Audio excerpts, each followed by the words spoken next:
during our time together today is to talk about relationships.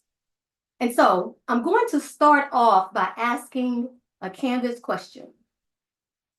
How many of you have ever seen the infamous 2 words, "it's complicated," as a relationship status on social media? Raise your hand. Yeah, me too. It's complicated. Well, that's at least what she tells her friends about the mystery man that no one has ever met in person. You know, the one who tells her that she's the one, but she's not met even one of his family members or friends. It's complicated. Well, at least that's how she describes the relationship with that family member. You know, the one who's always in crisis, always need a bailout, always has their hand out.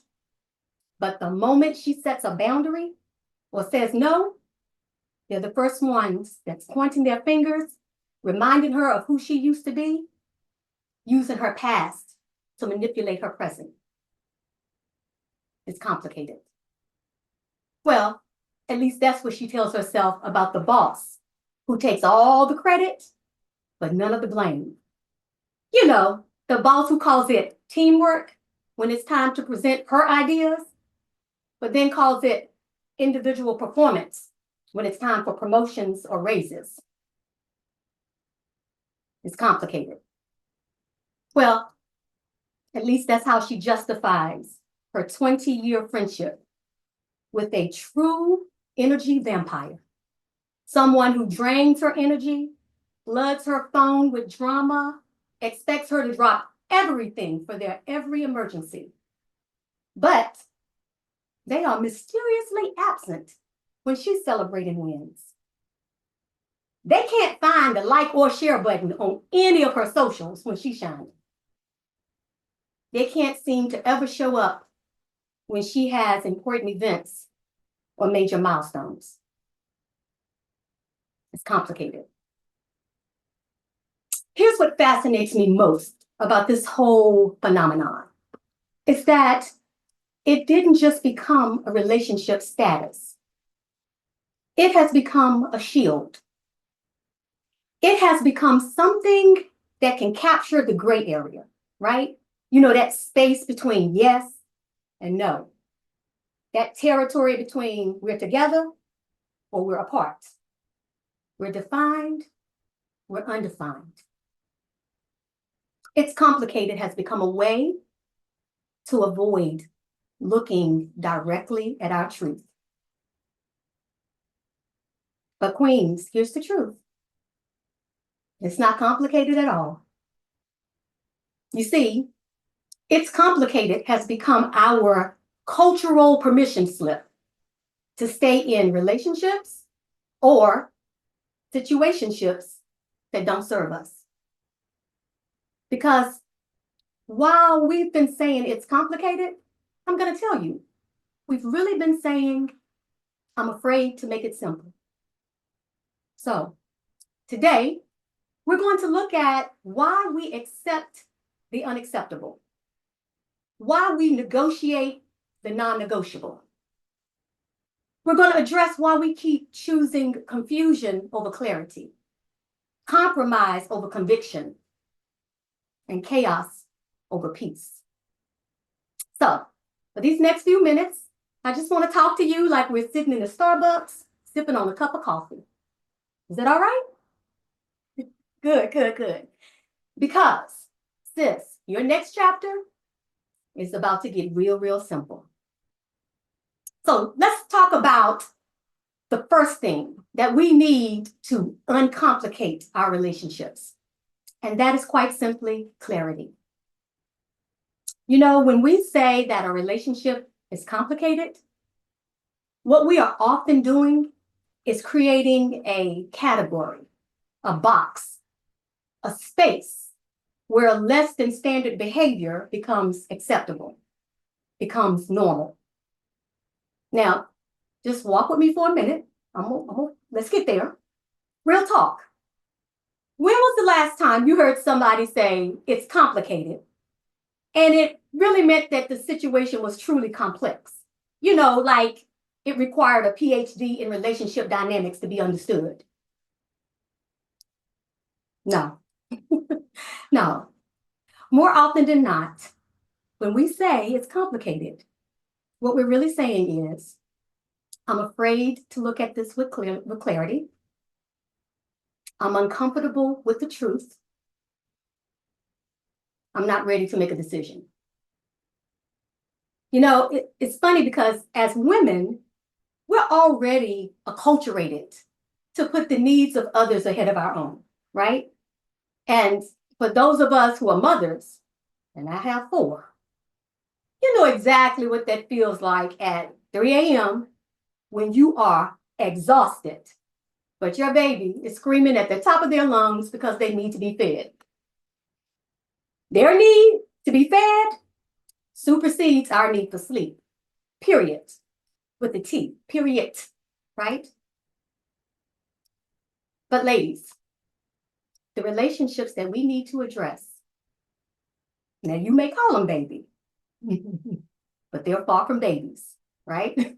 So let's get clear.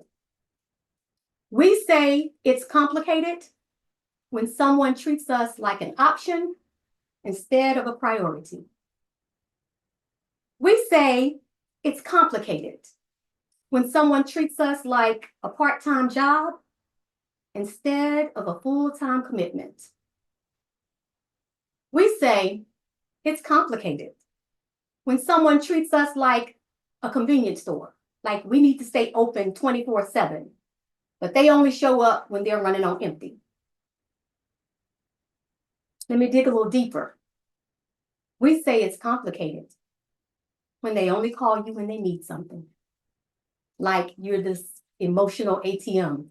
They keep taking withdrawals, but rarely making any deposits, rarely pouring back into us.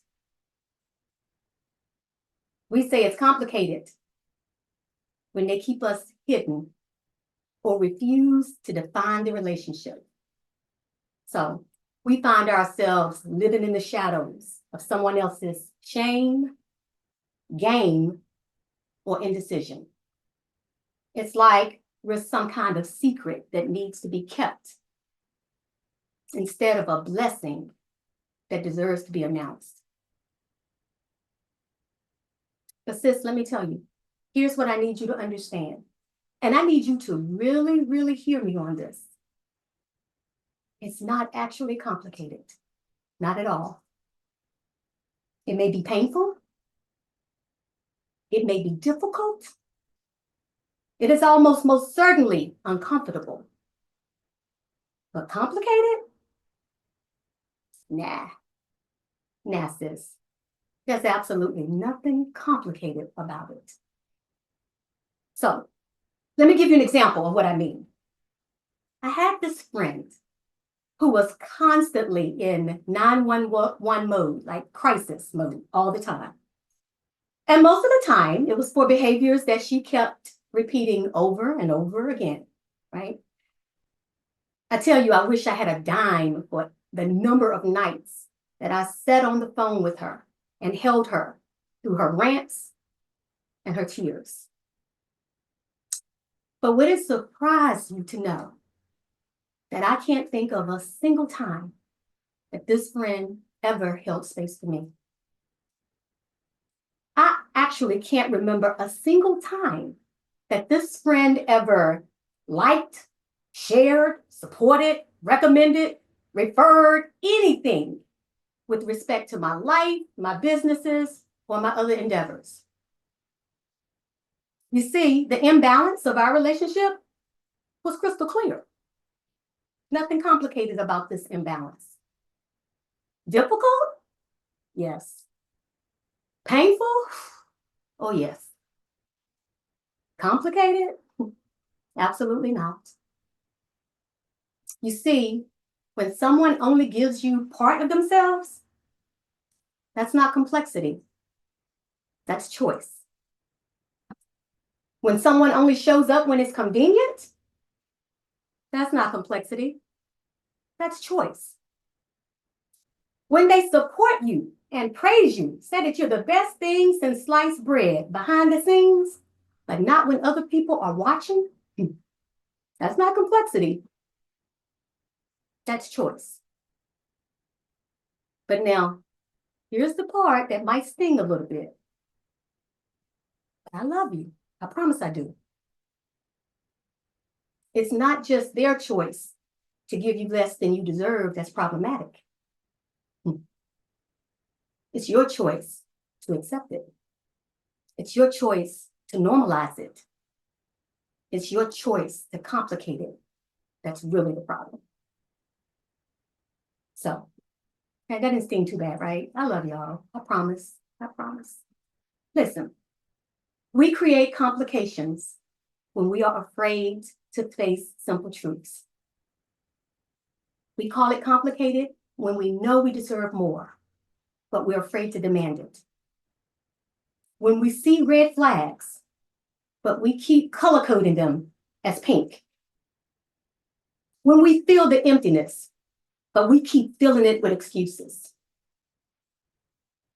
I'll tell you, clarity comes from when we stop trying to make sense of nonsense. When we stop trying to find something deep in shallow waters. When we stop trying to build permanence with temporary people. And I'm gonna tell you, this is what clarity looks like. Because it's not so much about understanding others, as much as it's about understanding yourself. Clarity is about recognizing when you are creating categories to make the unacceptable acceptable. Clarity is about seeing the difference between what is actually complicated and what's just difficult. And so here's a personal little test for you just to roll around in your own mind. If you've ever found yourself saying, well, it's complicated because, and then you proceeded to explain away behavior that diminished your worth, sis, that's not complexity, that's compromise. Because at the end of the day, I done said all this stuff about clarity, but there are really only two things that you need to be clear about. Number one, what you deserve. And number two, what you will accept. And I'm going to tell you, when those two things align, suddenly, it's not complicated anymore. It's actually very, very, very simple. Okay? So, now that we've gotten clear, let's uncomplicate our relationships by moving into understanding. All I need from you is understand, for the ATL people, sorry, my bad. I want you to lean in real close for this part because I'm going to share something with you that just might change everything about how you see your relationships. This beeping is my snitch blood sugar. I do apologize. She's a whole snitch. I'm okay though. What I'm about to share might just change how you see relationships in general, okay? Understanding isn't just about knowing what's happening. Understanding is about acknowledging why we allow it to continue. And so I want to share something powerful with you that transformed my own life when I realized it. And that is, to lean in, some relationships are attached to us, and some relationships are assigned to us. Not everyone who is attached to you is actually assigned to you. You see, attachments often comes from our history, but assignments comes from our destiny. And I want you to think about that for a moment. Attachments really speaks to where you've been, while assignments speaks to where you're going. And I'm going to tell you, sometimes we make relationships complicated because we're trying to turn attachments into assignments. So let's talk about attached relationships. And oh, by the way, we all have them. I promise you we do. Probably more attached relationships than assigned relationships, but that's another time. These attached relationships are based on history, right?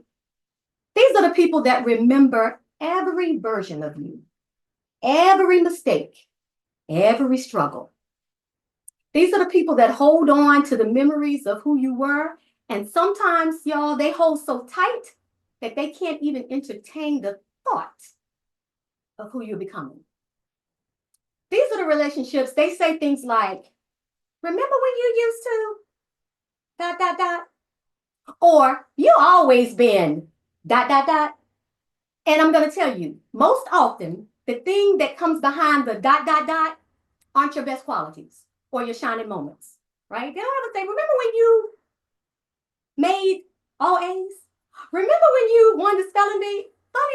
The funny thing is, it's never that. It's always remember when you, and it's something that wasn't particularly your shining moment, right?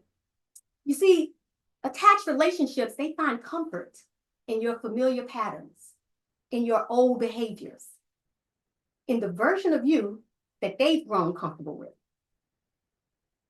So, story time.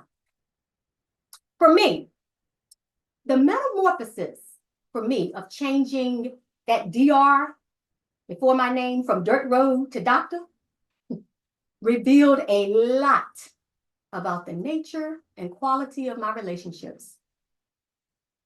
I'll tell you, there are people in my life who still choose to only see the little poor girl from the dirt road with the muddy shoes. Of course, now my muddy shoes are now bloody shoes, but get it? Blood, red, but you get that on the way home. I have those people that still see me that way, but then there are those who have been rocking with me in my last season. Like they've been rocking with me for a while, right? And the truth is, they are the ones who've been struggling the most with the new season that God has given me. And when I think about it, I think it's because they had invested so much of their focus into who I was that my growth feels like personal betrayal to them. I mean, really, my decision to grow has been offensive to them. Now, I don't believe that they are necessarily trying to hurt me or anything like that, y'all. But they are trying to keep me consistent and confined with their memory of me, their narrative of who I am. And if I change, oh my goodness, their stories become outdated and no longer relevant. So that would mean they would have to take the time to get to know the me that I have become and to update and rewrite their narrative. And they're simply unwilling to do so. So let's shift gears though and talk about these assigned relationships, right? These are divine appointments. These are relationships that God, whatever you want to call them, I call them God, period, full stop. These are relationships that God specifically placed in your path, not for who you were, but for who you are becoming. Assigned relationships are different. They're based on purpose. They see in you what you're still trying to see in yourself. Because you guys, sometimes it's hard to see the picture when you're in the frame. So you need somebody who can stand outside and have that view outside of you, right? These assigned relationships, they're rooted in growth. I mean, these folk get excited when you evolve because they understand that that's exactly what you're supposed to do, right? These assigned relationships, they challenge your comfort zone, not to break you, but to build you. They don't need you to stay small to make them comfortable. They don't need you to dim your light to make them shine brighter. These are the people that will actually show up with matches when your flame starts to flicker, right? But I'm gonna tell you, we're talking about attached and assigned relationships. I don't want you to get it twisted. There are people from your history, people who have been in your life forever, that are assigned relationships. So just because somebody is from your past doesn't mean that they're holding you hostage to your history. There are people from your past who are not history keepers, but destiny helpers. They want to see you grow. They want to see you go to the next level. And I'm going to tell you, that is the true litmus test of how you discern if relationships are attachments or assignments. So I want you to just think about relationships that you have called or considered complicated. Are they complicated because you're trying to make an attachment serve the purpose of an assignment? Are you trying to make someone who's committed to your history become a champion of your destiny? So I'm going to tell you, once you understand the difference between attached and assigned relationships, you'll stop trying to complicate what is very simple. The fact is, some people are attached to who you were. Some people are assigned to who you're becoming. And it's okay to honor both while choosing who gets to walk with you in your next chapter. So we've covered understanding. Let's talk about freedom. Listen, the greatest gift of uncomplicating your relationships is freedom. And let me tell you what I've discovered on this journey. Freedom begins with a decision. Now, let me just give y'all the nerd alert, because I promise you I'm going to prove to you that the DR stands for doctor and not dirt road. I am a research geek, right? I want to share something powerful with you about the word decide. Did you know that the Latin root of the word decide means to cut off? Decide is actually a combination of a prefix, D, which means away or off, and the verb side, which means to cut, kill, or slay. That's brutal. That is brutal, y'all. But I think what we can do by inference is understand that the word decision can be thought of as cutting off all possibilities except one. If you think about this another way, every decision represents the birth of a new thing, but the death of the old thing. You see, when you decide to value yourself more, you're not just making a choice, you're cutting away years of accepting disrespect. When you decide to step into your worth, you're not just making a statement, you're cutting away years of settling. You see, sis, the truth is the decision to cut, to truly decide, means cutting away the comfort of confusion, cutting away the safety of settling, cutting away the familiarity of fear, cutting away the habit of hiding. I will tell you, I can remember having to face this truth in my own life. After 31 years of marriage, when I lost my husband and had to step into a new season, I realized something that really shook me to the core. I was oblivious to it. I realized that the complications in my life weren't in the relationships themselves. They were actually in my reluctance to use the scissors of decision. You see, I was so afraid of cutting away what was familiar that I was willing to stay trapped in what wasn't serving me. Like when I think about it now, you guys, I have become so comfortable with the cages in my life that I actually started decorating them. Honey, my cages had crystal staircases and marble floors. Woo! The best cage on the block. You know, I had become so familiar with my chains that I clipped a Chanel medallion on them and started calling them jewelry.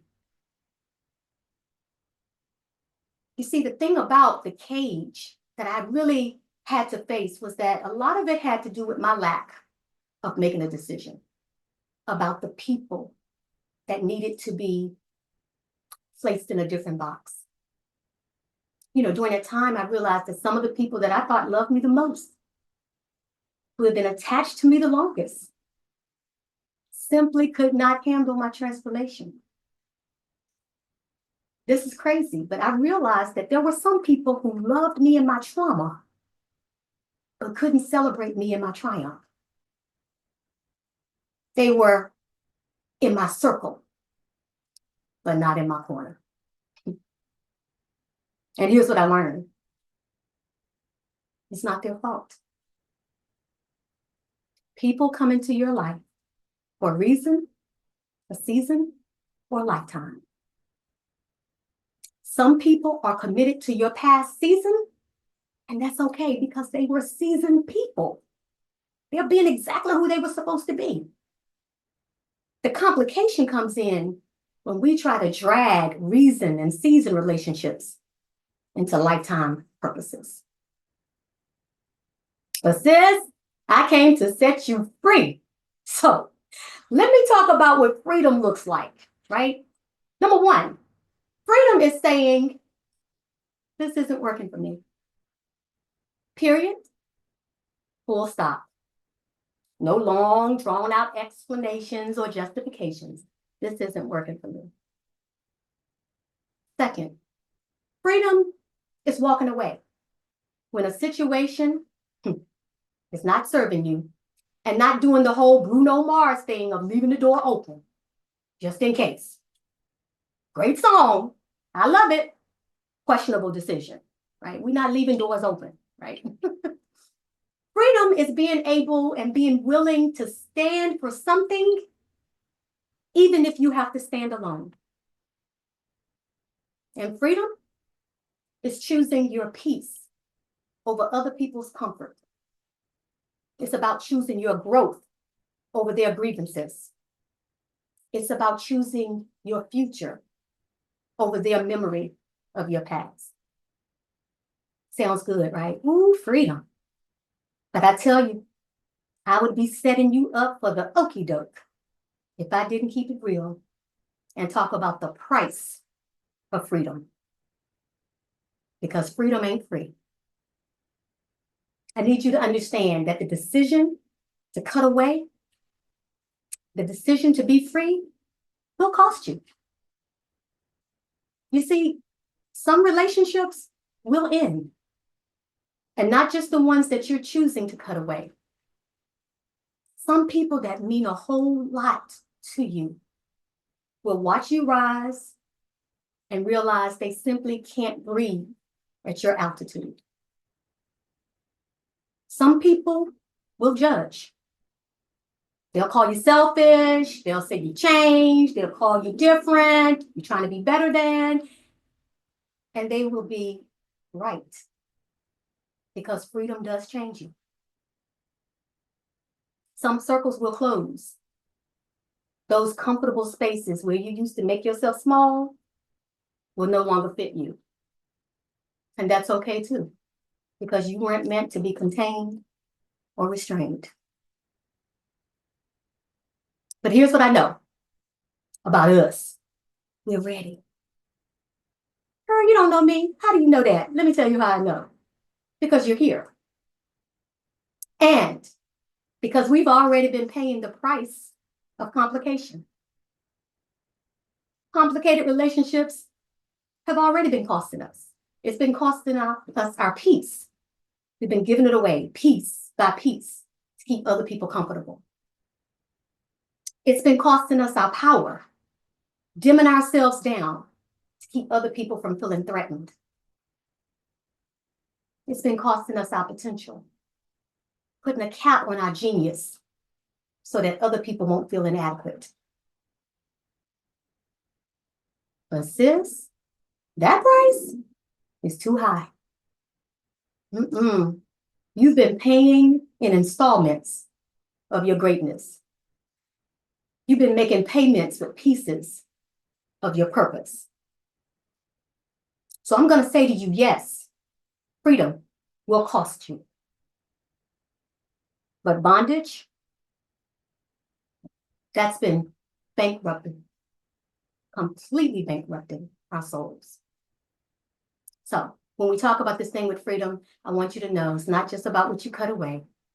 It's really about what you set free. And baby, when you start cutting away what doesn't serve you, you're going to find that what you really set free is yourself. Okay, so now let me tell you what happens after freedom. Like after freedom is true fulfillment. I often say you need to be full before you can feel anything or anyone else. So I need you to understand something powerful about fulfillment. Fulfillment isn't just about feeling good. It's about living authentically and unapologetically. It's about creating a life and relationships that honor who you are becoming, not just who you've been. Fulfillment is about building your queendom. Yeah, I made up a word. Yeah, I said queendom. And queen, I want you to really hear this. I need you to really get this. A queen is not voted in, and she can't be voted out. Queenship, your crown, oh, that's your birthright. It's not up for discussion, debate, or democratic process. You don't need approval, permission, or validation to reign in your own life. So when I talk about queendom, I need you to understand what that really means. That means you have every right, every divine and sovereign right to set standards that honor your worth, not standards that make other people comfortable, not standards that just keep the peace, standards that actually protect your peace, standards that reflect your value, standards that honor your crown. You have the divine and sovereign right to create boundaries that protect your peace. And let me tell you something about boundaries. They are not up for negotiation. They are not flexible for people's feelings. They are not adjustable for other people's comfort. Boundaries are the sacred walls of your queendom. You have the divine and sovereign right to choose relationships that reflect your value, not relationships that remind you of your past, not relationships that try to keep you small, not relationships that make you question your worth, relationships that mirror back to you the queen that you are. And you have the divine and sovereign right to design a life that celebrates your brilliance, not a life that fits into someone else's expectation, not a life that makes sense to the masses, but a life that feels true to the woman you're becoming. Let me be vulnerable with you for a minute. After 31 years of marriage, I lost my husband to brain cancer. For 4 years, I watched this man. He was a military man. When I tell you he was a warrior, he was that dude, right? Never saw him lose a fight ever in anything, business or otherwise. He was tenacious. I watched him battle the cancer valiantly, only to completely lose his identity and sense of self. Like he lost who he was. He became someone that I didn't recognize. So our kids and I, we actually lost him before we lost him. That's what I tell people, like we lost him twice. We lost him on this side of eternity, and then we lost him on the other side, right? During that time, he stopped fighting to live. He just started living to fight. And I will tell you that when he passed, I faced the most profound decision of my life. I got married when I was 20. That marriage and those 4 kids and him was all I ever knew. I had to decide, would I die with my dad or would I start living in my dash? I'm going to tell you, that dash, that little line between your birth year and your death year, that's where your whole life happens. And I had to decide, would I honor that dash? Would I play full out in the life that God had given me? Or would I keep apologizing and keep feeling guilty for not dying with him? I'm going to tell you, making the decision, choosing to live, like really live and not just exist, choosing to love again, choosing to step into a new season, choosing a new marriage to one of the most amazing men on the planet, it cost me. Some relationships had to be cut away, and some relationships simply walked away. Some people couldn't or wouldn't come with me into my new season, into my new chapter. And I don't think it was because they didn't love me, but maybe they just didn't love me enough. I don't know. I think they loved more of who I was than who I was becoming. They loved the woman that they knew, but not the woman I was growing into. But listen, that's what living in fulfillment demands of us. The courage to keep choosing ourselves over and over and over again, even when that choice isn't popular. Even when that choice means smaller circles, but deeper connections. Fewer invitations, but more authentic celebrations. You know, I tell people jokingly, but it's true. I tell people now that my circle is like with a lowercase o. Sis, we've had some really good girlfriend talk here.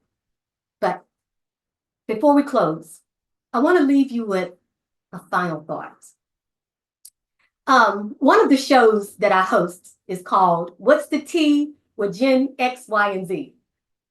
And I'm sure you can guess which generation I represent. Right?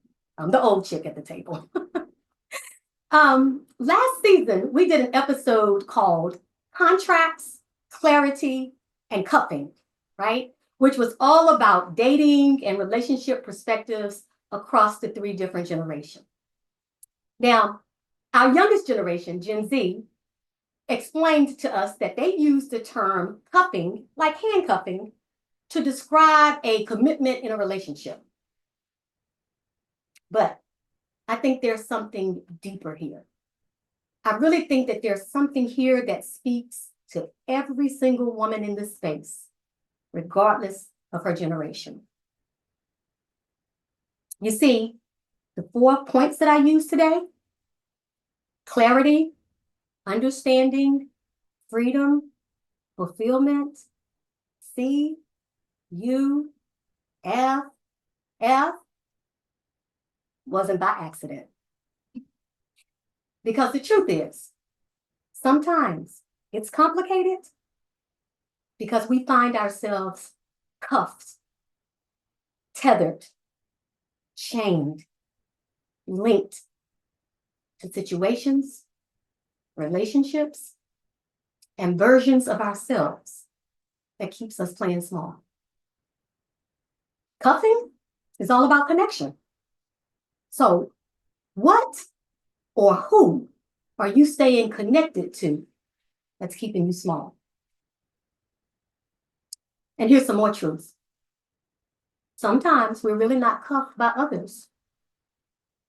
We're cuffed by our own complacency. You know, we proclaim our commitment to growth, but then we cater to our comfort. We say we want more, but we invest in ourselves less. We say we're done with mediocrity, but then we won't do what's necessary to walk in our greatness. This is where we have a decision to make. Will we stay cuffed to what's comfortable, or will we break free for what's possible? Sis, queens, let me tell you what I know about you. You are being prepared for one of the greatest seasons of your life. I promise you. So what I know for sure is that you're not meant to be cuffed. You're not meant to be cuffed to someone's limited version of you. You're not meant to be cuffed to a seasonal understanding of your worth. You're not meant to be cuffed to a comfortable cage of compromise. You're not meant to be cuffed to any relationship that requires your smallness. So, the next time comfort tries to cuff you to complacency, the next time your history tries to handcuff your destiny, I want you to remember this. Queens aren't cuffed, we're crowned. You are everything that your Creator called you to be. And that, my loves, ain't complicated at all. Thank you.